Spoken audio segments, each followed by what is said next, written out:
四房單位，大家知唔知點做四房單位啊？490尺啫喎，居屋喎，每一間房4隻床喎，仲有上下床喎。等我今集李小姐嚟拆解下你嘅四房單位先，轉個圈睇下邊度為四房先。好，對面呢個位1房、2房、3房，呢邊就4房啦。咁啊，哆唻咪發嗦啦，4個房。6張床喎，多唔多？勁唔勁？係啦，咁呢個單位點樣設計出嚟嘅呢？你哋今期抽到個居屋個準業主，你會唔會想揀4房單位呢？咁你哋而家現成抽緊所有個屋苑今期嘅都可以做到呢個設計，但求你只要揾我李小姐，我拆俾你，唔好話4房5房都搞掂你。好，呢個位置首先入門口講俾你聽先，呢度係一個房，有入門位，我只係用咗少少個位置做咗上下床組合，揭開。叮咚，睇下先，上床、下床、樓梯級櫃，呢個房係工人姐姐房，加小朋友要照顧小朋友而做嘅。咁呢個房我哋係做咗兩邊趟門設計，左右移動方便，邊邊都可以，空氣流通已經流咗喺頂，係啦。咁呢度為一個房，咁黐住隔離，呢個位隱形門呢度後邊門一推，又係一個房啦。呢個房就係5尺床，5尺床設計，睇返轉入嚟，床尾吊櫃、落地衣櫃、化妝台組合，一 set 個面前呢個位化妝櫃細細地，點解有化妝櫃㗎，李小姐？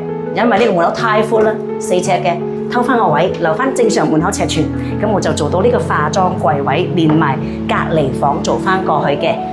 咁呢度。一個房啦，咁啊呢個位置做翻成 set 嘅背景造型，岩板、燈帶、格柵 3D 組合啦。呢個係3D 組合，一個長板護長板組合，而且呢度係仲有留有冷氣窗位。點解？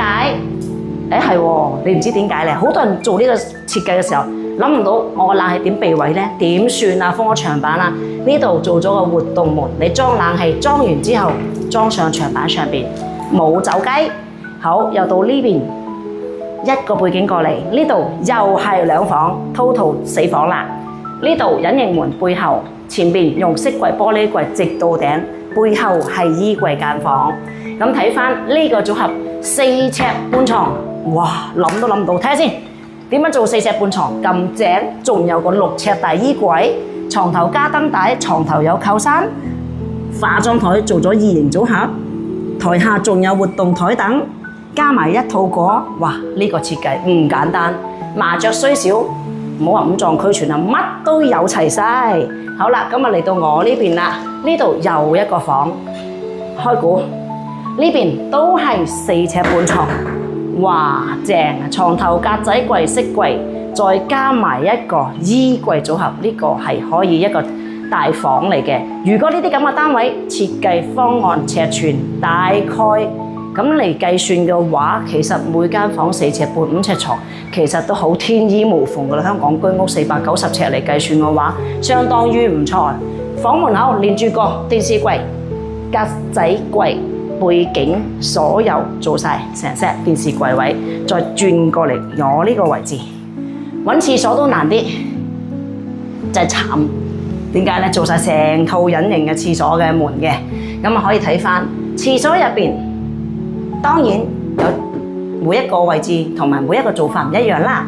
咁呢個位鏡櫃，所有飾櫃嗰啲位置，燈帶全部做齊晒。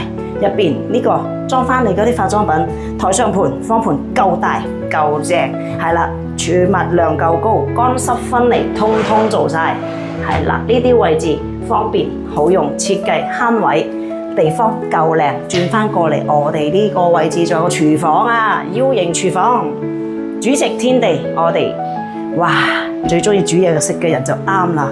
放得嘢多，洗嘢盤又大，焗爐又有，洗衣機位齊晒，後邊有煙機爐頭位，轉角全部櫃桶，收埋所有碗碗碟碟、煲煲餐餐，一應俱全。呢個設計498，呢個尺寸4房設計，你有冇興趣？中唔中意呢個設計 ？PM 我哋設計師，免費設計睇圖，任你揀，準業主們或者。